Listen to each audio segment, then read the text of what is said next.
substantial fines in this room.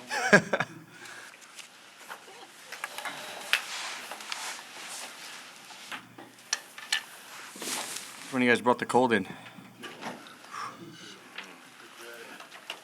Doc, you had Jalen shadow Devontae last week. How do you think he did, and how's that free you up to do other things throughout the defense? Yeah, overall, you you look at all, whatever, 60 plays we had in the game, I thought he did a good job.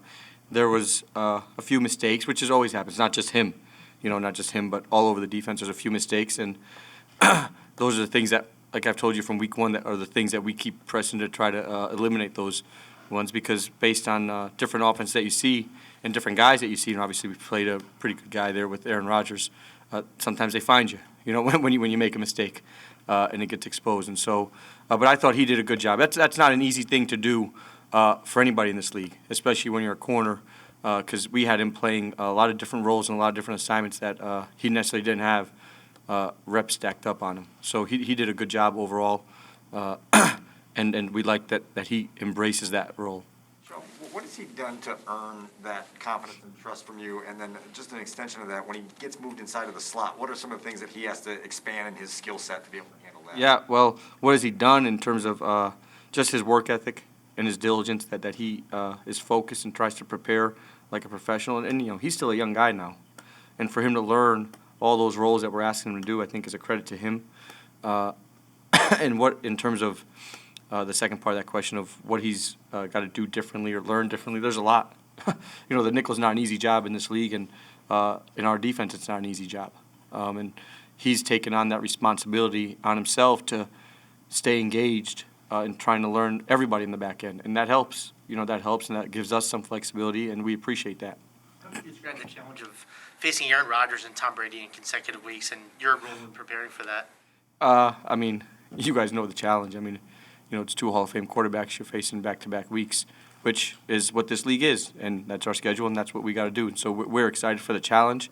We got to regroup and get back focused because Tom is different than Aaron in a lot of ways, and obviously similar in terms of their greatness, but they do things differently and they operate differently. And so we got to be able to accept that challenge of the way he tries to go win a game and command the game. So that's our challenge for this week, and I think our guys will be focused for that. The 41-yard pass to Devontae Adams, it's still a long gain if it gets him down immediately. Is there any frustration that there's multiple instances of him not wrapping up this season? Yeah, I think obviously, like you guys say, you guys point out pretty eloquently some issues with the tackling, and there are. We're not going to shy away from those issues. We got to address them and attack them, and we got to do it at all levels of the defense. Because a lot of usually a function of explosive plays, usually in my experience, comes with one of two things: it's either tackling or a miscommunication or a bust. If they get us on something schematically, then hats off to them, and they got me in terms of a play call that they got me on, and that's what happens in this league. Sometimes you get that as a coach and a player, and so we got to do better overall, and that's been a continued point of emphasis, and we got to do a better job. I got to do a better job coaching tackling, quite frankly, and then obviously we got to execute better. What is that he's doing well this season? Because he is allowing you to disguise coverages. That's right. There are. I think he's doing a really good job of understanding what we're trying to get done with the whole defense. He takes a command out there in the back end because it's not easy to play safety for us. There's a lot of adjustments and tools that they're responsible to make on the fly based on what they see from an offense. And so he's got great command of that. And so all those things he's doing well. He's in the spots that we need him to be. And quite frankly, sometimes when you're in those spots and you're a good productive player that's got history in this league, quarterbacks don't go that way, right? And so I think that's what he's doing a good job of. He's also allowing us to create some matchups. You saw it versus the Raiders where we were able to put him down and play nickel. And that's going back to what Jalen provides. Eddie provides that same thing in terms of knowledge of the defense and where he's supposed to be and understanding different roles. So we're allowed to do some multiple things when necessary with him. And again, not an easy thing for a guy to play out of position, on a game week. But it's a credit to how he prepares. I know Tom Brady obviously does a ton of things.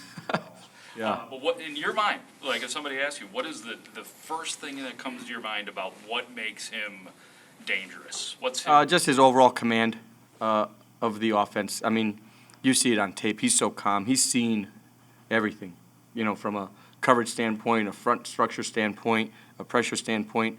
He hasn't played this long and not seen everything. And so he's got all the answers built in. And probably I would say the one thing that is pretty amazing of how fast he processes things from when he gets to the line of scrimmage to getting a snap. There's a lot of things going on, and the game seems so slow for him, which he's earned that right. I mean, you don't become great when the game doesn't slow down, and that's what he's really good at. What's the challenge? So fast. How is that, you mentioned he and Aaron are different. I mean, one of them is that Aaron will move around and he's got it and it's out. How does that change what your preparation is? And how does that change your pass rush plan when he gets rid of the ball so quickly? Yeah, we still want to be aggressive, try to impact the quarterback in different ways. But like every week, I told you guys, and I'm going to continue to say it, pass rush and coverage is a function of both. You need good rush to have a good coverage, and you need good coverage to have a good rush. And we're doing that in a lot of instances right now. Now, how is he different with getting the ball out? Because they're a timing-based offense, and he understands. They've been playing together with the O-line for quite some time. These receivers and the tight ends have been playing together this year for quite some time. Really since last year too, and so they're in a rhythm, and so you're able to get the ball out on time when everybody's in their spots that they're supposed to be in, and the quarterback knows what the coverages are, and he knows where he's got to deliver the ball. Like I said, pre-snap to that 1 second post-snap, he's got a really good idea of where he wants to go with the ball. What's a challenge for you this week, preparing with Khalil kind of battling through his injury and then Robert on the COVID list and the uncertainty there? Yeah, I mean, our first primary challenge is always to try to get a good enough game plan to help us go win the game. And then, like I've told you guys, the mindset on our defense is to play with whoever we're ready to play with. And everybody's got to prepare at that level that we expect it to. And it's unfortunate, that Robert is in this situation. I know it's killing him, and he's such a team player, and he's been an impactful player for us in a positive way. And Khalil is same, and Khalil's obviously here right now and preparing with us, so that helps him mentally to take that edge, and he's doing a great job of that. But we got to make sure that we've got a plan that we feel strong about and the players feel strong about, and then that everybody who's potentially active in the game needs to be able to execute and understand that plan at a high level.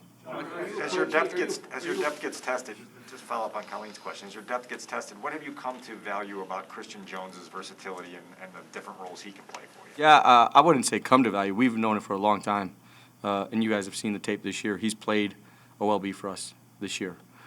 He's played ILB for us this year. So we value that versatility for everybody, because this is a long season. We're only in week 7 of a 17-game season, right? It's still early in the season. We're just approaching the first third of that season. Just trying to get over that hump, finishing the first third of the season, and to have guys obviously healthy and that can learn and do a lot of things. It goes back to what A. Jackson provides, what Jalen Johnson provides. When you can play multiple spots, that helps our overall defense and our depth. And Christian is a prime example of being able to do that. Are you approaching this week at this point in time as if Quinn will not be available Sunday, just based on? No, I'm approaching this week right now as I got to get through Thursday's practice and hopefully execute a good third down plan on the practice field today. And then once we find out about the depth, we'll find out about the depth. Sorry about that. Why was Kairos Tonga inactive last week? I mean, every week we make different decisions on who's active and who's not, and based on where the team needs are in terms of numbers by each position. So that's a game-by-game decision. All right. You mentioned Eddie Jackson, Jalen Johnson. Both have kind of made headlines for things they've done on social media this week. How do you kind of guard against that becoming a distraction for your defense? Yeah, so I've just heard about it, what they did on social media in anticipation of this meeting here. But the guys know what our standard is. They know what the policies are, and quite frankly, it doesn't present to be too much of a distraction because it gets directly addressed, and we're still focused on what we need to be focused on. They need to be focused on what we need to be focused on, which is a great challenge in the Buccaneers playing them on the road. Can Travis Gibson give you starter snaps? I know he's been productive in limited work, but does he have the endurance to stay out the whole game? I mean, I think everybody who's practiced for us for a while has the endurance. I don't really understand what starter snaps means, because anybody that plays in the game, the expectation is the same. Whether you play 1 or play 80, the expectation's the same. So yes, he can give us snaps that we want the expectation to be what it wanted to be, and he's shown that. You said in regards to the tackling that it's something that you feel like you can coach better. How do you coach that better? And is it as simple as just, threatening some starting jobs or mixing in some other guys in the rotation? No, I don't believe in, as a teacher, I don't believe in threatening anything. I don't think threats are the way to go, so as a leader or a teacher. Now, I think as a leader and a teacher, you got to find unique ways to teach and make sure your message is getting across to your players. And so we do that in a lot of different ways, whether it's in the film room or in practice. And we got to continue to do a better job of it, like I said, from a teaching and coaching perspective and an execution perspective, right? This is not just on one party in terms of player or coach. It's a collective effort, and ultimately between the lines we got to execute, and we got to give them a chance to execute, put them in good positions, and give them the proper techniques and training to go and execute. You worked Danny back into the lineup. How have you managed that rotation at inside linebacker, and how do you think he and Alec have responded to it? Do you think kind of interrupts Tree's flow when he's in and out like that? How do you think? I don't. I think they've both been outstanding. Quite frankly, they're both veterans. They're both leaders, and they both understand what their roles are. Within this defense, and they've embraced that, and that's a credit to both of them. And then the management part, I think Coach McGovern does an outstanding job. We communicate constantly with the players and amongst us as a staff, and so everybody kind of knows what our plans are. And quite frankly, when you talk about rotations and things like that within a game, things change so fast because it's a 60-play game, it's an 80-play game, it's 10 plays in the first half versus 40 plays in the first half. So things change within a game flow, and I think the players understand that, and so they've been great. And those two in particular have been awesome. Back to Jalen shadowing number 1 wide receivers.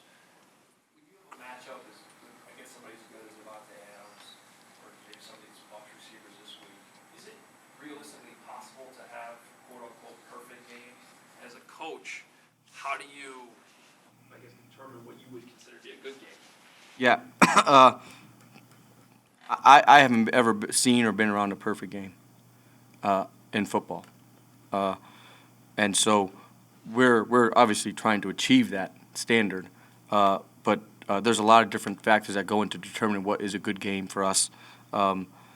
You go against, like you said, the Packers, and you give up 2 explosive passes and 2 explosive runs and 1 scramble run for 16 yards, and you hold Aaron Rodgers to 180 yards, you'd think you might have a shot. And we did have a shot. Now, was it a perfect game? No. And are there places that we can get better at? 100%. Are there places that we will get better at?